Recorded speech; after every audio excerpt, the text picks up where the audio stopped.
And I'm Crazy Susie. And we are in the Eyes of Terror. And this is our third time doing this intro. We are on the series of Who Let the Crazies Out? So they opened our door. I think we're the crazies. Why would they open our door? Because they let us out. And we're doing what? Horror Express 1972. And it's in Technicolor. Technicolor. All right, you want to get you want to do our normal so what are we drinking thing? What are you drinking? I am drinking Shiner from Shiner Bock. It's a seasonal October. So I'm going to take a swig. You mean Oktoberfest? Yep. And they're Oktoberfest. I actually enjoyed this. Is a darker version. And it's got a bit of it's got the Shiner taste. Shiner Bock has a certain taste, like the finishing taste. And it definitely has a very sort of hoppier Oktoberfest than, let's say, most. I do enjoy Shiner Bock. So, and they are out of Texas. Texas. Everything's bigger in Texas. Yep. So what are you drinking? Unfortunately, I can't have alcohol. It's sad. But I'm drinking a Flying Cauldron's butterscotch beer. Ooh. And it is just butterscotchy. Very sweet. Yeah. And it is non-alcoholic. And we found that, at Earth Fair? Nope. Fresh Market. Okay, the Fresh Market. All right. Let's get our shilling out of the way. So we have a Patreon. We have a Redbubble. We have a Teespring. We have a YouTube, Facebook, BitChute. We're available on any podcaster catcher. iHeartRadio, Spotify. Mm-hmm. We are pretty much everywhere on the internet. And we currently have a contest going on. Check out all the details on our Facebook page or Twitter. Yes, and we're also actually on going Instagram. to do a that'd be our Terror Talk. A Terror Talk about it and go over the minute details, but we're not going to do that for this podcast this particular. We're going to talk about Horror Express. So. Yeah, because this one is still finishing up in September. Yeah, we're trying to get ahead. We've had a lot of get ahead. We're sort of behind stuff going on, but there's always something. Yeah, we're busy people. We got a lot of hats, unfortunately. So anyway, Horror Express. 1972 in Technicolor. It's another one of those that we have a hard copy of, and we have several hard copies of. We have a movie hutch that is busting at the seams of DVDs. Yeah. This film is rated R. Ooh. In 1972, it was naughty. And IMDb scores it a 6.5 out of 10, which is pretty freaking high. Mm-hmm. Like I said, this is our series of Who Let the Crazies Out. And it is 88 minutes long. It is listed as a horror sci-fi. The director is Eugenio Martín. The writers are... I apologize. My country accent. No, it's just a really weird. Is gonna butcher this all to pieces. Yeah. Arnaud De Souza. Okay, good job. He plays the screenplay. He's the screenplay, and then Julian Zimet is also is a writer. Is the writer of it also? Okay. Christopher Lee plays Professor Sir Alexander Saxton. Peter Cushing plays Dr. Wells. Yes, another Peter Cushing film, because we haven't done enough of those. Yeah. Can't get enough of Peter Cushing. Alberto de Mendoza plays Father Pujardov. I'm sure I screwed that up. Anyway. Silvia Tortosa plays Countess Irina. I'm sorry, why don't you read them then? Countess Irina Petrovska. Okay. And Julio Pina plays Inspector Mirov. Angela de Pose plays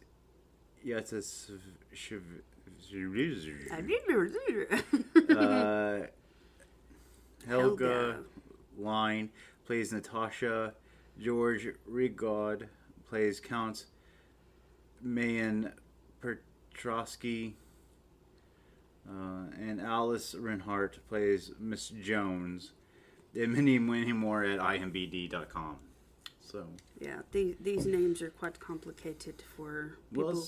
Well, they're Russian and then I find Spanish. them fascinating, Yeah. but my tongue cannot make them sound correct. Anyway, the storyline is in 1906 in China, a British anthropologist discovered a frozen prehistoric creature and must transport it to Europe by train. The budget for this film is a very surprising $300,000. In 1972, that was a lot of green. So this film originated in the UK and Spain. That's where they filmed it at anyway. And it has a lot of trivia in this here film, so... But let's get on to the movie before we set in the trivia.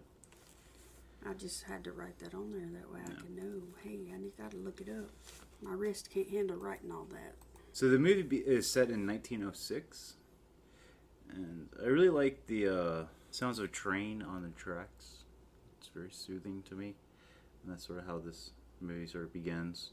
I know it's soothing to you because you go to sleep to that sound. Mm-hmm. And the first time you started listening to that sound at night, I was none too happy, but I got used to it. The things we do for our spouses, that's love right there. Okay.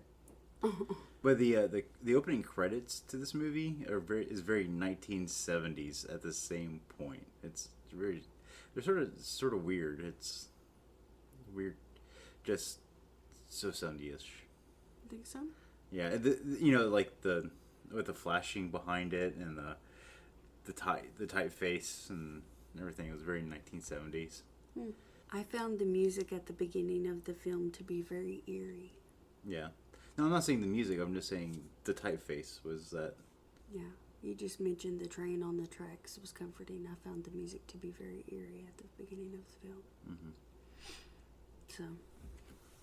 So a few guys are exploring a cavern or a cave or whatever when one of them finds one of the most beautiful creatures a man has ever set his eyes on. It's a stunning frozen Yeti-like creature. It's a Sam Squinch. It's a Sam Squinch. It's a frozen Sam Squinch. And then, so what did they do? So they put it in a bag and took it away.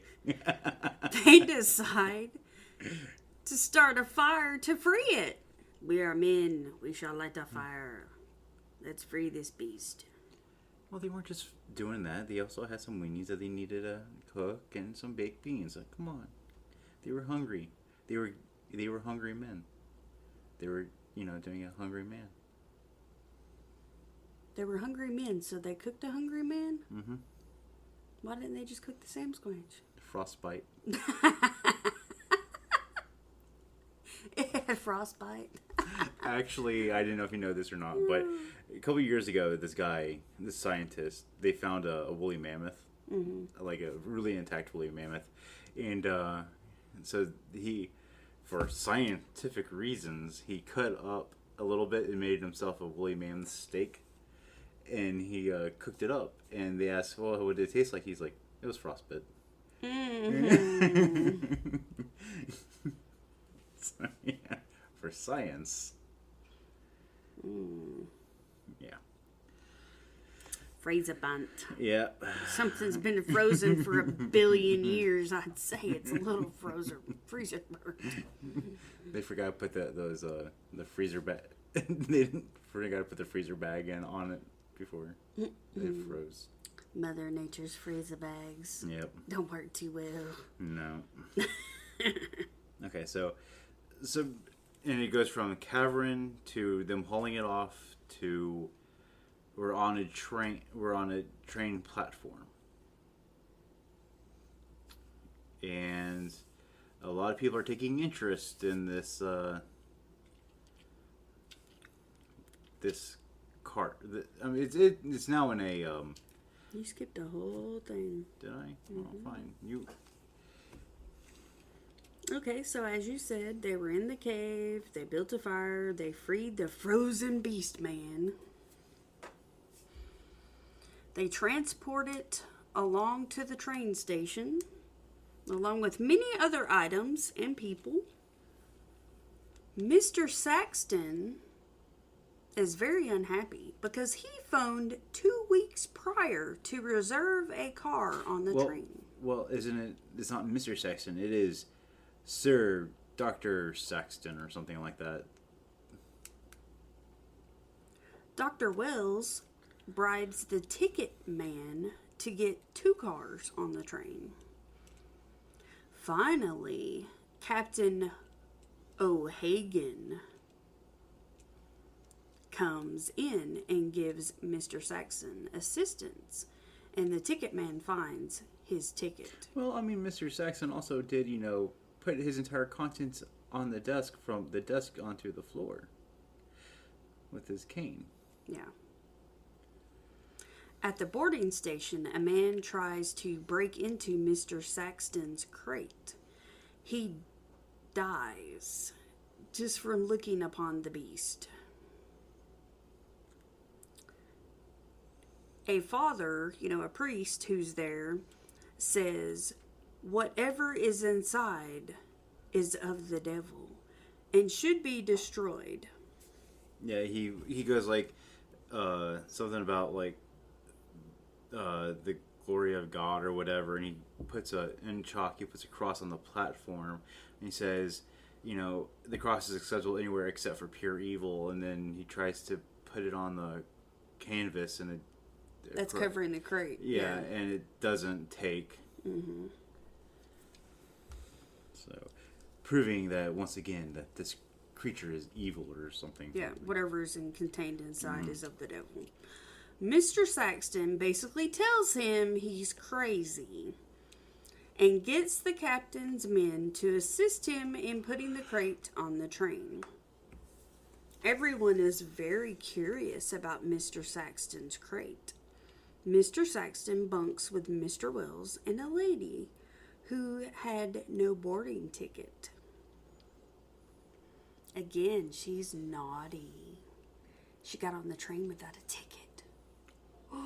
And she is trying to use her womanly wiles to basically say that she came with Mr. Wells or Dr. Wells. Yeah. And let's just say Dr. Wells is not happy to share a bunk with Sir Dr. Saxton. Yeah. Professor Saxton, I think it is, yeah. Sir Professor. Because he's, like a professor of something. Anthropology. Yeah. The man in charge of the cargo, he's very curious about Mr. Saxton, Professor Saxton's crate. So he decides he's going to unscrew some screws. That way he can see what's inside. Well, he unscrews some of the screws and the beast makes his escape. The monk, or that was... No, I think he's a monk. Okay. I don't think he's an actual priest. Okay, so the monk that had, had this whole issue with the Professor Saxton's crate, he's also on the train.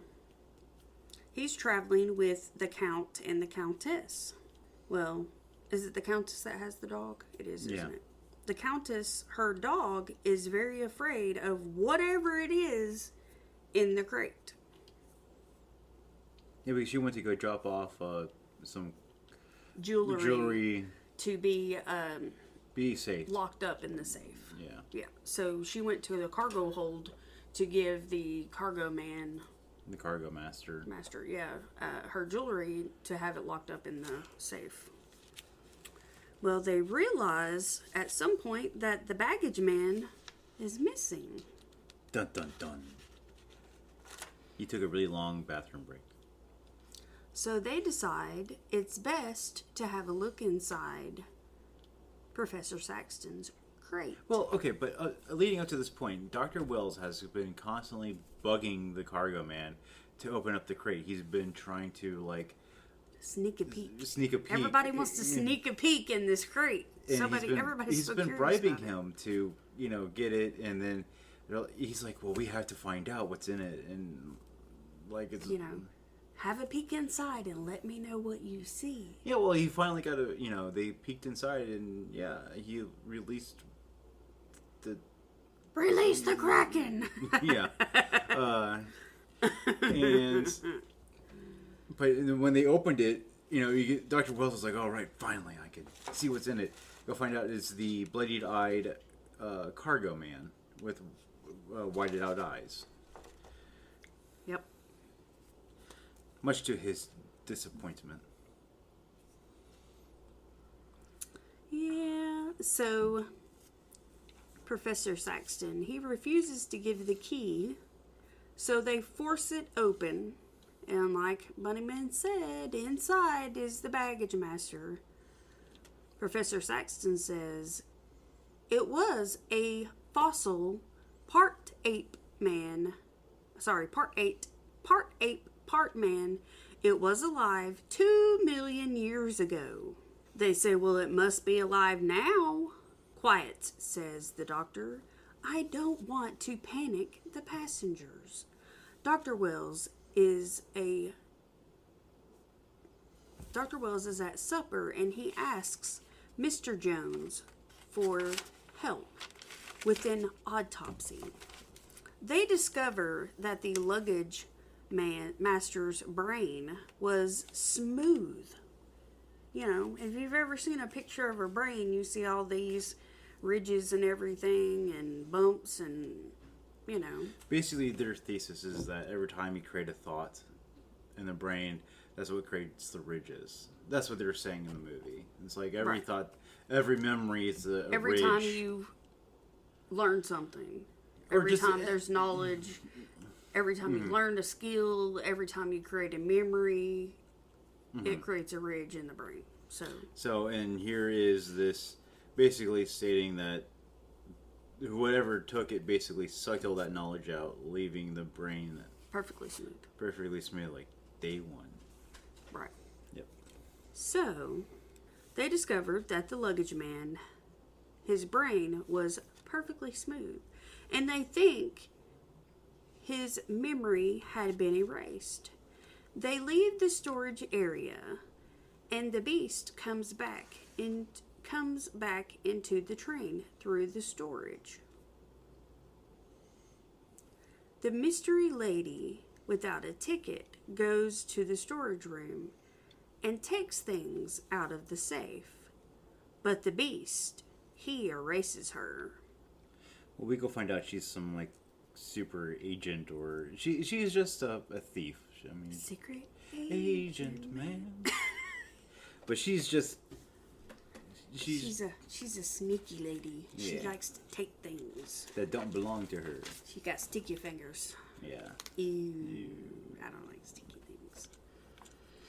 So, Dr. Wells comes looking for her. The beast grabs his arm.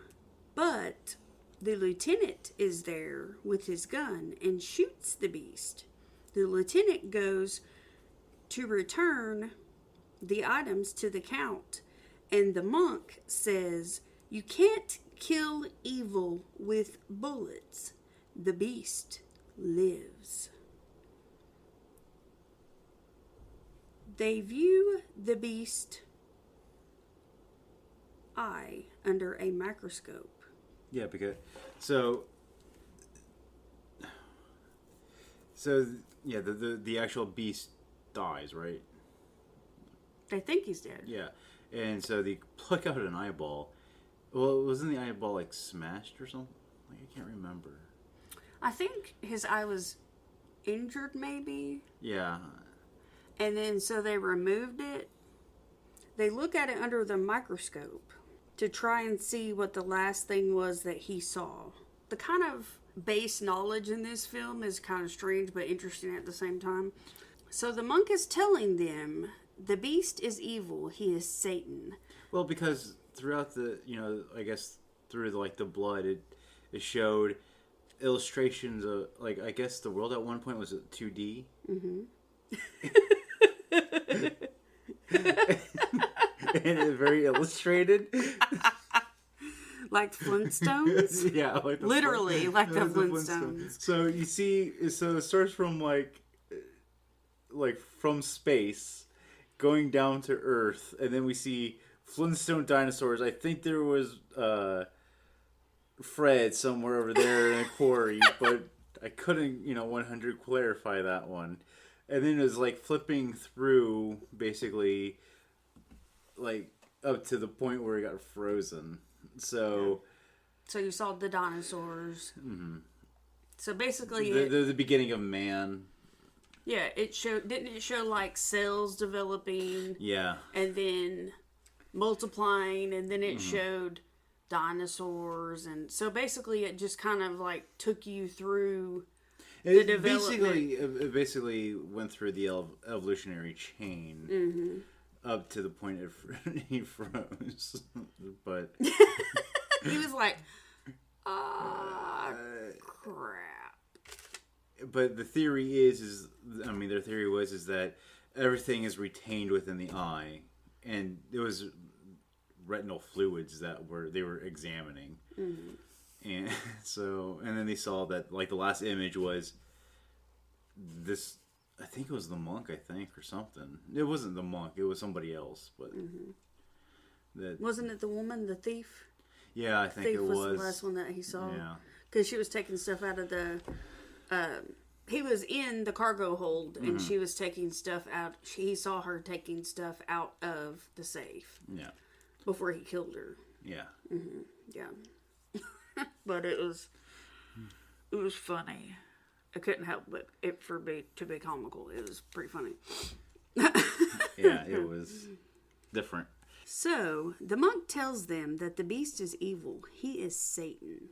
They go through the tunnel, a dark tunnel, and everything goes dark. When the lights return, the monk is gone. So is the eye. Mrs. Jones goes to look for him in the luggage car. The beast takes over the lieutenant's body. So basically, I won't say it. And he kills Mrs. Jones. He kills the communications officer. The monk asks, who is he? Because he wants to help him. He wants to serve him. Dr. Wells decides to examine everyone on the train. He uses a magnification glass and checks everyone's eyes. Everyone is told to use the buddy system. No one is to be left alone. So every time he does it, give me your hand. Every time he does it, so the whole point of him going on the train is saying you guys use the buddy system. Every time he goes, buddy, you have to go, buddy! And they all have to hold hands, so it's buddy! Like they all did when I was in scout camp. Don't go to the loo by yourself. Buddy! That's weird. Okay, so Mr. Saxton finds the communications officer his crumbled letter and the open window. Excuse me. The beast gets info from each passenger one by one. They get to a bus station. A slowdown just enough for the Cossacks. The Cossack. Is it Cossack? The Cossacks. So basically... The Cossacks to get on the train. Yeah, so basically... I'm sorry, they get to the train station, not a bus station.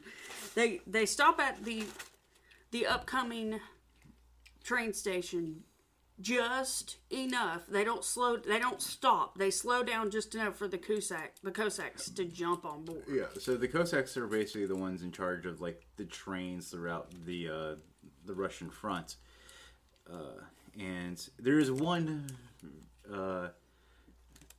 interesting, charismatic Cossack leader that really gives no craps about what everybody else thinks. He kind of wants to make you think that he's your friend, but he's not. Yeah. He's kind of friendly, and he wants you to think that he's there to make you feel comfortable and to get the job done, but he really doesn't care about anybody. Yeah. No. So they all board on the train, and I'll have to admit, I really like his coat. Yeah, you're fond of the coat. Yeah, I am a fan of the coat. And if my head looked that good shaved, I would shave my head like that. I don't want to see that. Okay. Lumpy head. Yeah, you got potato head. Lumpy bowl of mashed potato head. Yeah. I'm a phrenologist's wet dream. Or their worst nightmare, actually, probably. Yeah. It's probably more like it. Okay, so so they got onto the train, and we're basically rounding everybody up in the "I don't care who you are" thing, because as he puts it, everybody's a peasant to him. Yeah, well, they figure out the spirit of the beast was in the lieutenant. How did they do that? Didn't they look into his, like, he wouldn't let them look into the eye or something like that? No, he was fine with that. I forgot. It's been a while. Watched other movies since then. They turned off the lights. Oh, yeah. So, they shoot him, and he runs. And the monk runs after him.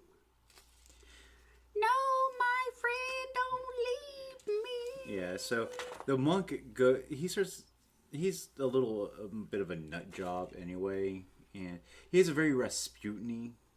No dark leader. Yeah, he has very much a Rasputin-y type, like, feel to him, although he's not Rasputin. Mm-hmm. And he goes to the lieutenant / monster, and he's like, enter me. You know, and he uses the Lord's Prayer, but backwards, instead of saying, you know, like, in Jesus' name or whatever. He was like, in the dark Savior's name. He basically just wants power. Mm-hmm. He's just so, because, I mean, he's the personal monk of the Duchess. Mm-hmm. But he's tired of being crapped on by the Duke. Because the Duke is like, yeah, whatever, idiot. I don't, you know, like, stop being so superstitious and stuff like that. And right. So they just disregard everything he says. They have no respect for him. Yeah, and everybody on the train is sort of like, okay, nut job, just go away. And so he just wants power. Yes.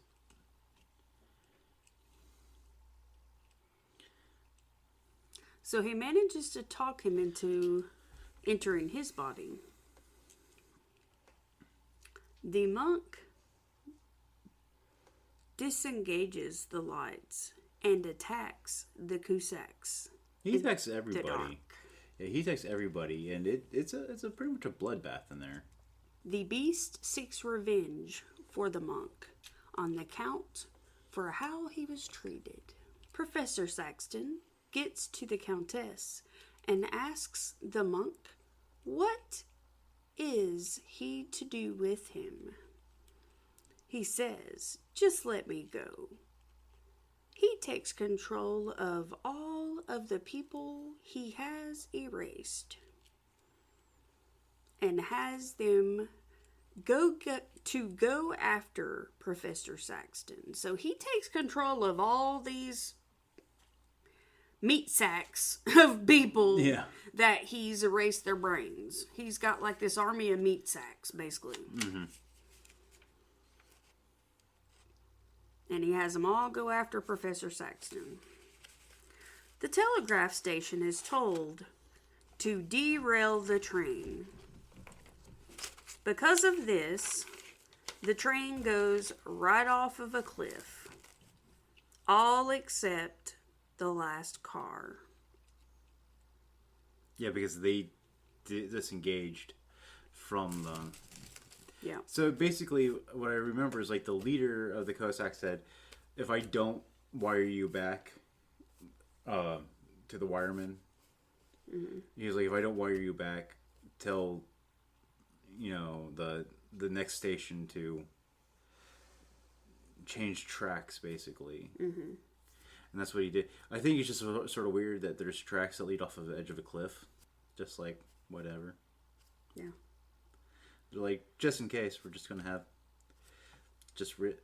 we have a few extra ties. We're just gonna put it off to the edge of the cliff here. Default mode. Yeah. Just in case of a monster takes over some train tracks. I mean, takes over a train. This is option B. Default mode. Yeah. Yeah. If you need to hit escape, here you go. Yeah.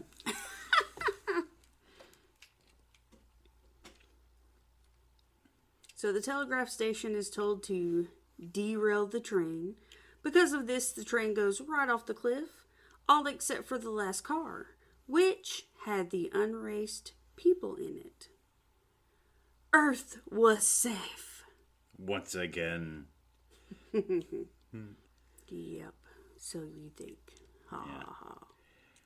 The sequel. No. Or Express the sequel. I don't know. Did they make it? No, they didn't. I'm joking. That's too bad. Really? I really hate sequels. They're never as good as the first one. No. There's maybe like a handful that are, but... So I give this a 4 out of 5 out of 5. I think it's an actually pretty good movie. 4 out of 5 out of 5? 4.5 out of 5. I thought you said 4 out of 5 out of 5. I was like, what? Yeah, 4. I'm so confused. 4.5 out of 5. I think it's a good Hammer film.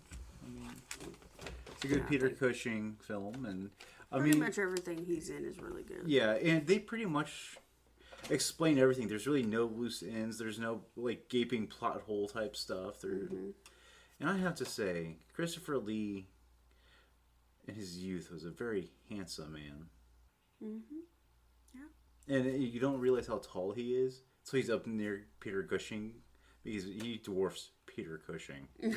Peter Cushing was tall. He was in the 6 foot area, wasn't he? I don't know. I think he was just average height. Peter Cushing was. Maybe because he's so slender, it makes him seem really tall. 14 items of trivia for this film. Well, That's why I didn't write them. So what was your Yeah, I concur with what you say. It was a really good film. Yeah, this is our second time reviewing this one. We did this on our earlier. Yeah, we've watched it at least a dozen times. We've watched it many, many times. Well, probably about half a dozen, I would say. Yeah, but we did this one on our earlier when we actually had our YouTube channel commentary, and we did this as our Christopher Lee tribute right after he died. And like I said, I think this was one of his better earlier works. So I mean, Christopher Lee in general has had a fabulous repertoire of movies, but he is known definitely for his Hammer. For sure. And outside of Lord of the Rings, that sort of like reboosted his career in his older age. Yeah. So let's get on to the trivia. I'm probably going to have to read this because I don't have my glasses on. Okay. Filming in December 1971, the first Christmas for Peter Cushing since February 14th, death of his beloved wife Helen. Christopher Lee's family made it as warm an affair as possible for Cushing, who would grieve for his lost wife for the remainder of his life, often playing roles that mirrored his own sadness. Despite the freezing working conditions and abominable food, this film provided one of the few co-starring roles where the two actors getting to work in unison rather than opposing one another, with Cushing getting the most amusing lines. Yeah, after Peter Cushing's wife died, I mean, he was just absolutely distraught. Yeah, I know. I've lost a lot of people. I've never had to lose a spouse, so I couldn't imagine. No, but I mean, like him and his wife were just really, really connected. Mm-hmm. And they said that he was a shell of his former self after his wife died. And, like, he just stopped caring. Mm-hmm. Peter Cushing arrived in Spain for filming and immediately told producer Bernard Gordon that he would not do the picture, as he felt it was too soon after his wife's death. Christopher Lee convinced Cushing to stay on by reminiscing with him about the previous films they worked on together, much to the relief of Gordon. Frequently airing on televisions throughout the 1970s and 80s helped to gain the film a devout cult following among horror fans. Most of the film was shot without audio recording. The soundtrack and dialogue were all added in post-production. Christopher Lee, Peter Cushing, and Telly Savalas provided their own voices for the film's English-speaking version. This is the second movie adaptation from the novella Who Goes There by John W. Campbell Jr. The first was The Thing from Another World, 1951. So this is within the Thing universe. Mm-hmm. During the production, there was only one set available for interior of the train cars. All the scenes for each train car had to be shot at once, and then the set would have to be reconstructed for the next train car. Wow. That had to not be so much fun. But you couldn't really tell. No. The film was released only 2 days after Dracula AD 1972, which also starred Christopher Lee and Peter Cushing. The film wasn't a success in director Eugene Martin's home country of Spain. Telly Savalas, who paid $22,000 for his short stint on the movie in Madrid, produced Bernard Gordon, was delighted to get him for such a low price. Savalas was equally delighted, as he used the cash to get a 7-year lease on a West End apartment for his then girlfriend. It has been told that Peter Cushing was so devastated because of his wife's recent death by the time the film was shot that he would suffer from a night panic. In order to make his night easier so he would not be alone when the attacks happened, Christopher Lee used to sleep in his same bed. Christopher Lee would sleep in the same bed with Peter Cushing to prevent the night attacks, the night panic attacks. Okay. It is what it is. I mean, that's a good friend there. The train interior sets and the train model used for the exterior shots were the same sets used for Pancho Villa, 1972, made by the same producer and director, which had just finished production and which also featured Telly Savalas. Various roles were dubbed by Roger Delgado, i.e. the police inspector, Robert Reedy, i.e. the monk, and Oliver Gregg, all female voices. German import DVD has a Super 8 version, German language only, as a special feature on the disc. The Spanish version, Paneco de El Transiberiano, attributes the screenplay to the director Eugenio Martín and Arnaud de Souza, while the English version mentions de Souza and Julian Zimet instead. But I mean, both Peter Cushing and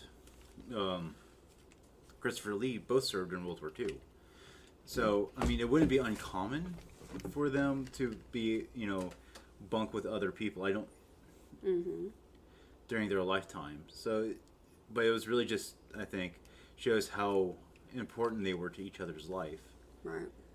And I mean, you really couldn't tell that he was as distraught. Peter Cushing was as distraught in the film. You could tell that he was not his normal self compared to other films. I didn't realize it was that soon after his wife died.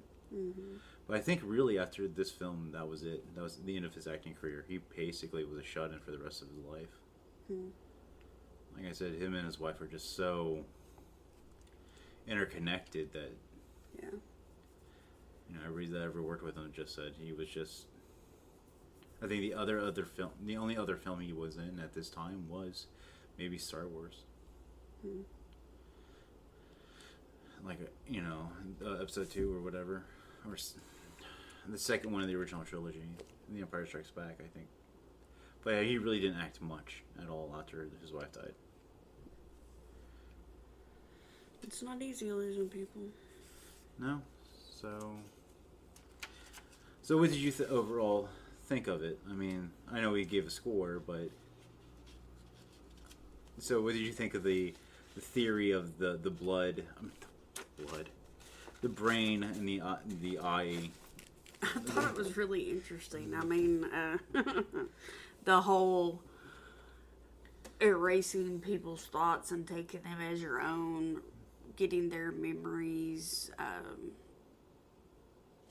and then being able to control the body afterwards. I mean, I think that's the scariest part of this entire movie was like him and not everything is dead. The dead are not even dead. It was like they can control, like imprinting, basically. Yeah. That's. I just thought the having. And you think about all the ideas that people have nowadays for horror films, and they had this kind of idea back in the 70s. That just, wow, that just like, boom, blew my mind. Well, I mean, if you look at back in just any older horror movies, I think they, for the most part, you can say that about any of them. Right, you think of how dumb some of the horror films are nowadays, and then you look at this one. Or any early. Really, the ideas that they had are so sophisticated. Just the premise of the idea. And I hate to say this, but can you imagine this film with the same sort of like cast? Like nothing changes except for it is now set in modern era. It's not set in modern era. It is, they have modern technology. Right. You use today's technology to produce this film today? Yeah. Wow. I mean, because some of the most awkward... Think of the potential it could have. Well, I mean, some of the most awkward scenes for me was when the eyes turned red. Because back then, they literally had to, like, either put something over the eye, so it made the eyes bulge. Like, basically they had to put, like, almost like glasses. Yeah, over the eyes so they could shine the red light through the back, and like especially with the monk, he looks more like it looks weird on him. Yeah, but, and now they're contacts. Yeah, and now but you don't even have to have contacts. You could just CGI it. I mean, I hate CGI, but I like practical effects better. But that's one thing that you could simply do. Yeah. I think the devil thing was really interesting. I think it was sort of like what really was interesting was sort of that weird theological debate back then. Like right around that time, you had Darwinism, but it wasn't as widely accepted as it is, let's say, today. But there was, there were the scientific community that said, yeah, obviously evolution makes sense compared to the creation. And so, even in this film, there's that conflict of creation versus Darwinism or evolution. Because there's the point of like, Dr. Saxton was very much on the side of evolution compared to creation, but they put the creature, whatever it is, and especially if you place into the Thing universe, it makes it that much more creepier. Yeah. Not saying that it's the devil, but just until. Do you realize the symbology of the fact that it was an ape at the beginning? Yeah, the missing link. Yeah. Yeah, I caught on to it. I mean, that's why he was so excited about it. Mm-hmm. But but that was even when. But if you think about it too, that's why the monk was like, "This is the product of the devil. This is." You can even make that argument, not knowing that it was possessed by anything, but this proves, in theory, evolution, which mm-hmm. means that would be this destruction of religion, of Christianity. So that they proved evolution that's why it would be evil. Right. But then the monk wanted to serve. Okay, because he was power hungry. Because the monk was power hungry, mm-hmm. and he saw that he was so quick. Well, he got tired of being walked on because the count and the countess just didn't respect. Well, it was just that. It wasn't just that, but everybody just was like, "Dude, just go away. Just mm-hmm. bugger off somewhere. Just whatever you do, go do it." And that's how somewhere else. Yeah, whatever you want to do, go do it. Just not here. Somewhere else. And so there was very much that dynamic, and he was just like, I'm sick and tired of everybody treating me like crap, so I'm going to do something.